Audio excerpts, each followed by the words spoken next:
Di chapter ke-58 ini, kita diperlihatkan dengan penampilan Suho yang sangat mirip dengan penampilan ayahnya. Namun seketika itu juga, dia segera menonaktifkan item appearance-nya karena merasa tidak cocok dengan selera dan ini tidak terlalu praktis. Namun Suho cukup terkejut karena melihat Dongso yang menjadi sangat aneh. Ternyata Dongso teringat dengan masa lalunya dan ingatan tentang Jinwo membanjiri dengan deras di kepalanya. Di sini Dongso merasa bahwa itu adalah sebuah ilusi begitu dia melihat kabut hitam di sekitar Suho. Tapi instingnya memberitahukan kalau itu bukanlah memori orang lain dan itu adalah memorinya sendiri.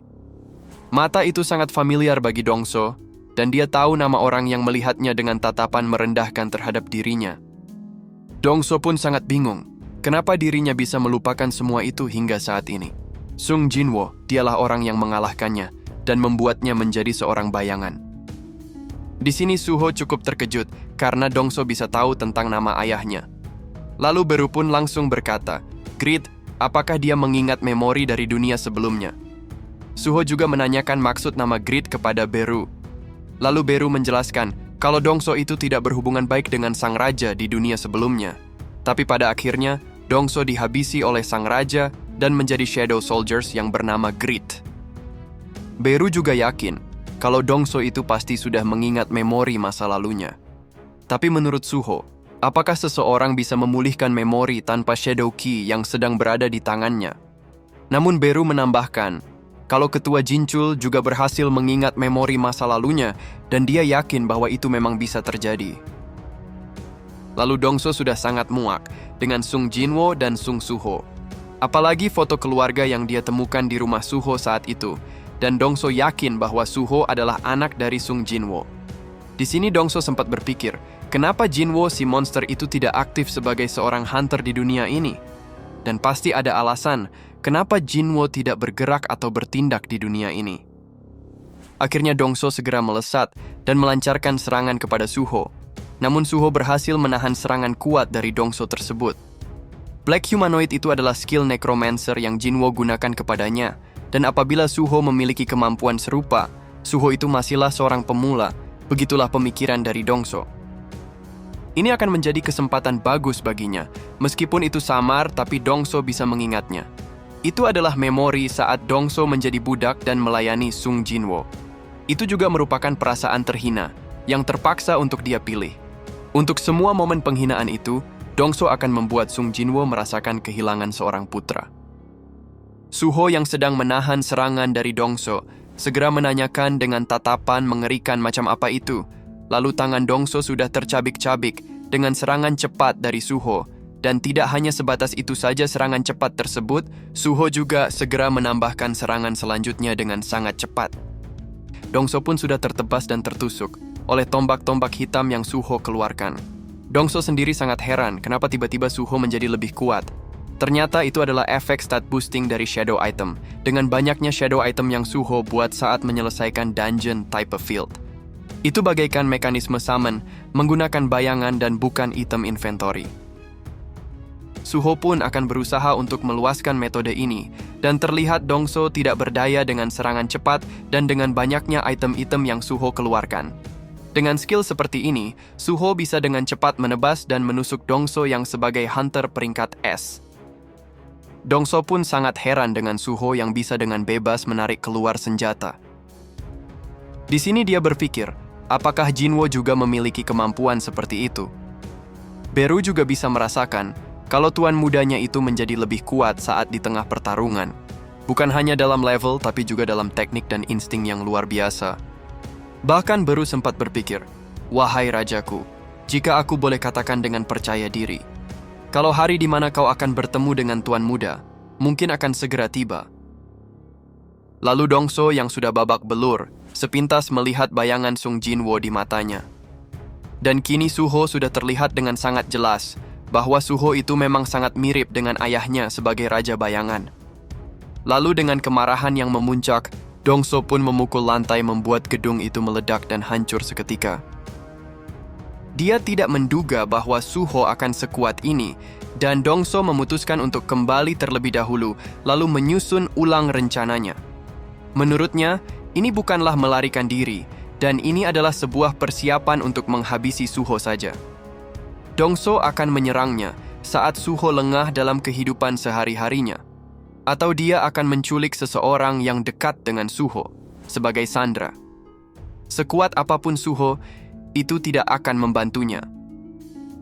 Namun ternyata, Suho tidak membiarkan Dongso lolos begitu saja. Dengan kecepatannya, Suho sudah berhasil menemukan keberadaan dari Dongso. Akhirnya ledakan pun terjadi, dan Suho sudah berhasil menghentikan pergerakan dari Dongso. Sambil merintih, Dongso pun menanyakan, "Apakah kau juga akan menjadikan diriku sebagai budakmu? Coba saja, aku akan melawan sekuat mungkin, dan memastikan untuk menghabisimu beserta ayahmu." Namun Suho segera menjawab, kalau itu adalah mimpi yang serakah bagi Dongso. Kau yang bahkan tidak bisa mengalahkanku, tidak akan pernah bisa mengalahkan ayahku. Kau cobalah jika berani. Meski aku ragu, kau bahkan bisa berpikir sejauh seperti itu. Lalu Dongso pun meneriakkan nama Suho dengan lantang, dan akhirnya Suho pun menebas Dongso hingga cipratan merah menghiasi suasana di tempat ini. Di chapter ke-59 kali ini, kita diperlihatkan bahwa Suho sudah berhasil mengalahkan Hwang Dongso membuat levelnya naik pesat, begitu juga dengan skill strength boost. Suho juga tahu bahwa Dongso bisa mengingat kehidupan sebelumnya sendiri tanpa Shadow Key, dan itu membuktikan kalau kebenciannya terhadap ayahnya sangatlah besar. Lalu dia menanyakan pendapat Beru tentang bagaimana rasanya menjadi Shadow Soldier. Melayani sang Shadow Monarch adalah suatu kehormatan yang sangat luar biasa, ucap Beru. Menurut Suho sendiri, menjadi Shadow Soldier adalah sejenis hukuman dengan bertarung sebagai prajurit yang setia, bahkan setelah mati. Shadow Soldier memiliki keinginan sendiri, mereka dapat berpikir dan bertindak secara mandiri. Tapi untuk Shadow Item, hanya bisa mempertahankan kemampuan yang pernah dimiliki olehnya. Dan itu seperti jiwa yang pudar, meninggalkan karma yang terikat pada tubuh. Setelah Suho membangkitkan Dongso dengan Shadow Extraction, percobaan pertamanya gagal, dan masih ada 2 percobaan lagi. Di sini Suho cukup kesal, karena ternyata Dongso masih melawannya. Bahkan Suho gagal di percobaan keduanya, dan kini hanya tersisa 1 kesempatan untuk menggunakan Shadow Extraction. Hal itu membuat Beru sangat murka, karena Grit yang sebagai seorang prajurit biasa, sudah berani sekali menentang tuan mudanya. Suho pun menganggap bahwa itu adalah sisa-sisa terakhir dari harga diri dari Dongso.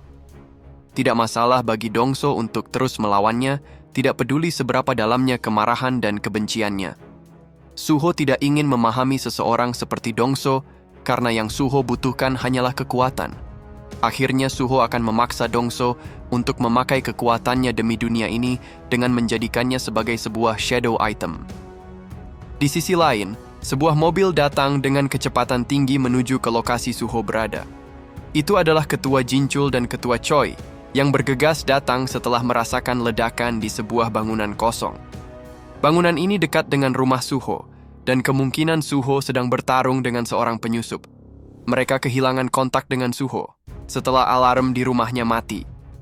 Mereka juga melihat adanya retakan di dinding rumah Suho, dan sudah jelas ada seseorang yang telah menerobos masuk ke tempat itu. Setelah mereka berdua sampai, Suho pun menanyakan ada apa sampai kalian berdua datang ke tempat ini. Melihat kedua ketua yang datang tergesa-gesa, Suho pun sadar kalau sepertinya asosiasi Hunter juga telah diberitahu.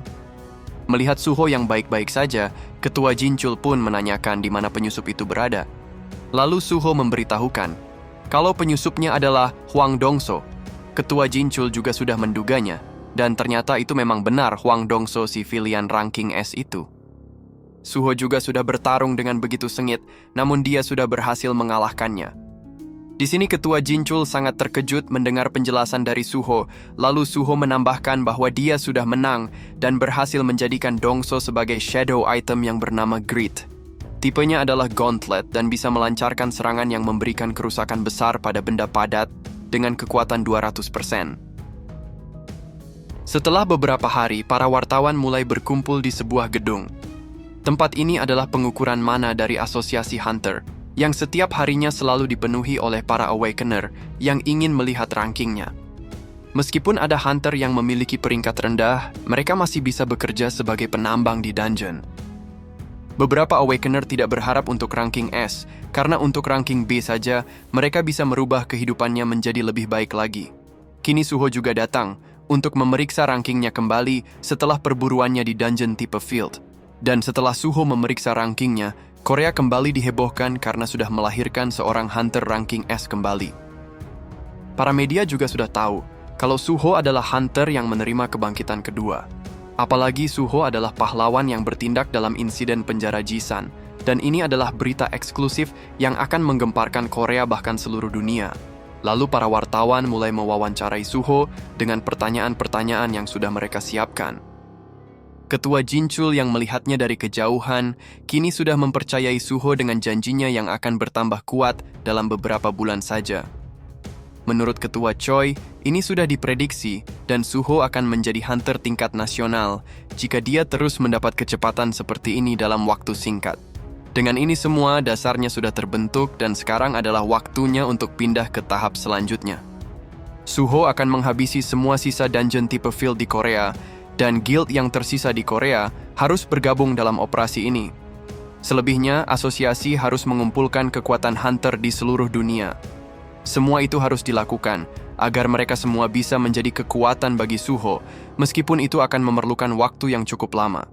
Ketua Baek juga menambahkan, di saat Suho sedang menyelesaikan semua tugas ini, dapat dipastikan bahwa Apostel Itarim juga tidak akan tinggal diam.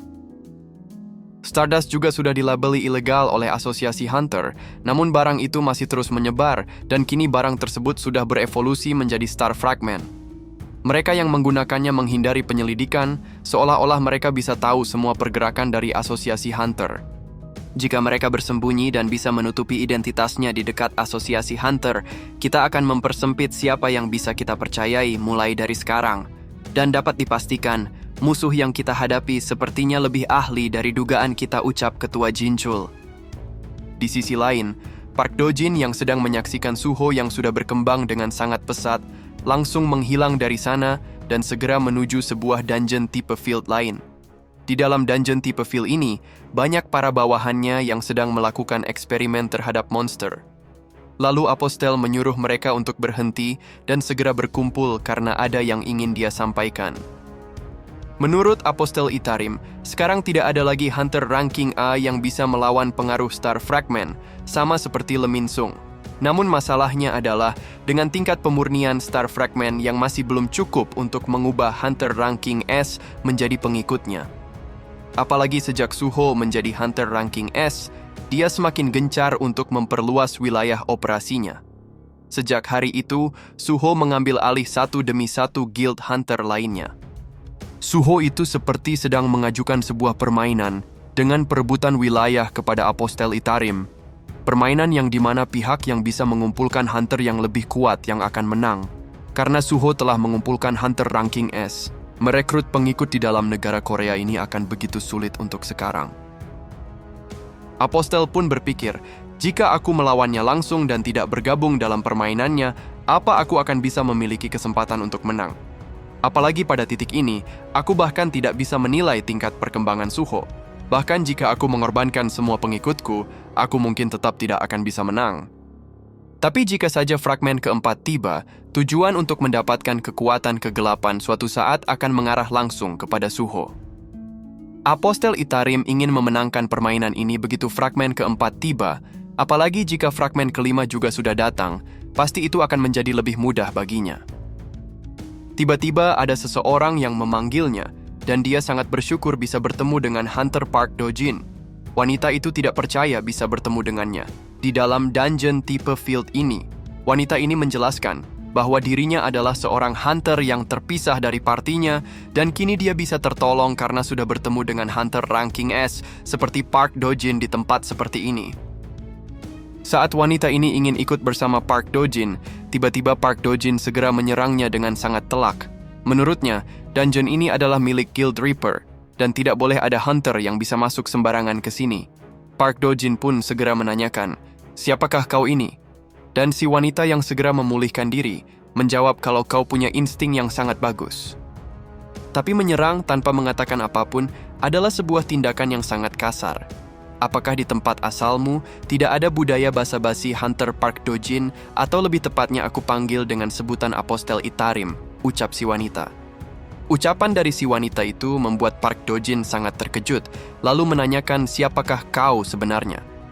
Akhirnya si wanita memperkenalkan dirinya sebagai Arsha, dan dia hanyalah seorang penghuni di dunia ini yang datang untuk membuat kesepakatan dengan Apostel Itarim.